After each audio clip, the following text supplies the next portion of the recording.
இயேசு உங்களை நேசிக்கிறார். இந்த நாள் வேதாகம தியானத்திற்கு உங்களை அன்புடன் அழைக்கிறேன்.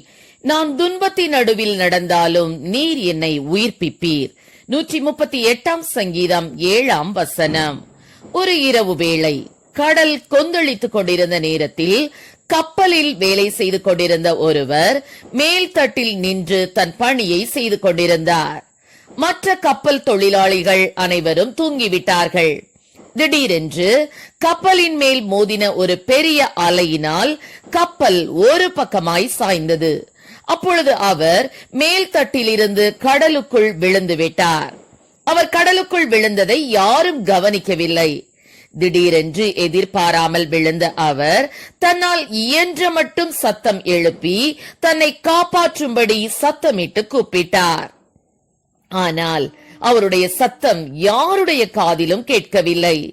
இரவு நேரத்தில் கடல் கொந்தளித்துக் கொண்டிருந்ததாலும் அதில் பிரயாணம் செய்த எல்லாரும் நித்திரையில் இருந்ததினாலும் அவர் எழுப்பின கூக்குரல் யாருடைய செவியிலும் விழவில்லை. எல்லா நம்பிக்கையும் இழந்த நிலையில் முடிவில் கர்த்தர் மீது விசுவாசம் கொண்டவராக இயேசுவே ரட்சியும், இயேசுவே ரட்சியும் என்று அந்த நிலையிலும் அவர் மன்றாடிய போது அவருடைய கைகளில் ஒரு கயிறு கிடைத்தது. அந்த கயிறு கப்பலின் மேலிருந்து கீழே விழுந்த ஒரு கயிறு. அதை இறுக பிடித்துக் கொண்டு தொங்கியபடியே மேல் தட்டிற்கு வந்து சேர்ந்து விட்டார். அவர் விழுந்தது யாருக்கும் தெரியாது, எழுந்து வந்ததும் யாருக்கும் தெரியாது. அதிசயங்களை செய்கிற கர்த்தர் மாத்திரமே அதை அறிந்திருந்தார். ஆம், எனக்கு அருமையானவர்களே, கடல் கொந்தளித்ததைப் போல உங்கள் வாழ்க்கை இன்று கொந்தளித்துக் கொண்டு இருக்கலாம். ஆழத்தில் அதிசயங்களை காண பண்ணுகிறவர் உங்களுக்கு அற்புதத்தை செய்து உங்களை நிலைநிறுத்த கிருபையுள்ளவராயிருக்கிறார். ஆம், உங்கள் வாழ்க்கை படகில் இயேசு இருக்கிறார். இன்றைக்கு நீங்கள் காண்கிற இந்த கொந்தளிப்பை எல்லாவற்றையும் அவர் அமரச் செய்து உங்கள் தேவன் அற்புதத்தை செய்ய போகிறார் என்பதையே இது வெளிப்படுத்துகிறது. நீங்கள் பயப்படுவது போல எந்த தீமையும் உங்களுக்கு நேராது. அப்போஸ்தலர் 27:22 வாசிக்கிற பிரகாரமாக திடமனதாயிருங்கள் என்று இப்பொழுது உங்களுக்கு தைரியம் சொல்லுகிறேன்.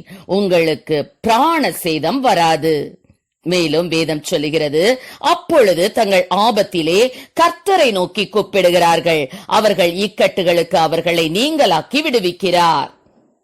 கொந்தளிப்பை அமர்த்துகிறார், அதன் அலைகள் அடங்குகிறது, அமைதல் உண்டானது நிமித்தம் அவர்கள் சந்தோஷப்படுகிறார்கள் என்று. ஆம் பிரியமானவர்களே, மரண கட்டுகள் சூழ்ந்து கொண்டு நம்பிக்கையற்ற மற்றும் கடினமான சூழ்நிலைகளில் காணப்படுகிறீர்களா? நமது வாழ்க்கை படகு அமிழ்ந்துவிட தேவன் ஒருபோதும் அனுமதிக்க மாட்டார். கடலில் நடந்து வந்து சீஷர்களை காத்தவர் இன்றும் ஜீவிக்கிறார். எதிர்பாராமலோ வலுக்கட்டாயமாகவோ துன்பத்தின் ஆழத்தில் துவழ்ந்து கொண்டிருக்கும் தேவ பிள்ளையே, எனக்கு எந்த துணையும் இல்லை, ஆதரவும் இல்லை, தூக்கி விடுவாரும் இல்லை, என்னை புரிந்து கொள்வாரும் இல்லை, நிற்க நிலையில்லை, தவிக்கிறேன், தள்ளாடுகிறேன் என்று கலங்கி நிற்கிறீர்களா?